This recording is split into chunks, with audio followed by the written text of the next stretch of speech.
নমস্কার, আপনারা দেখছেন টার্গেট নিউজ। আপনাদের সঙ্গে আমি সায়ন। বিস্তারিত খবরে যাওয়ার আগে দেখে নেব হেডলাইন্স।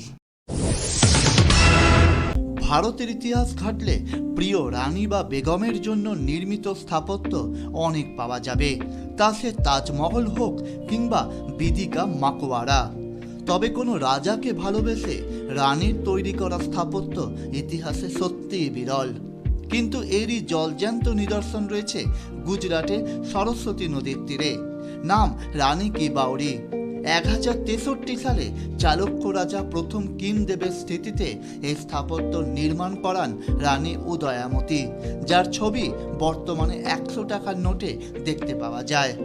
আশ্চর্যের বিষয় হলো এই স্থাপত্যটি পুরোটাই উল্টো। এখানে সিঁড়ির ধাপগুলি গভীরে 7টি স্তরে নিচের দিকে নেমে গেছে। রানী কি বাউরি কথাটির অর্থ রানীর তৈরি করা কূপ। এতে প্রায় 800টি খোদাই করা পাথরের মূর্তি দেখা যায়। প্রায় 30 মিটার গভীর এই কূপে সোলাঙ্কি আমলের অসাধারণ কারুকার্য বিশেষ উল্লেখযোগ্য।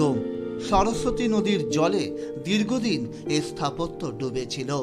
1980-র শেষের দিকে আর্কিওলজিক্যাল সার্ভে অব ইন্ডিয়া এই স্থাপত্যকে পুনরুদ্ধার করে এবং 2014 সালে এটি ভারতের ইউনেস্কো ওয়ার্ল্ড হেরিটেজের স্বীকৃতি দেয়। Target news.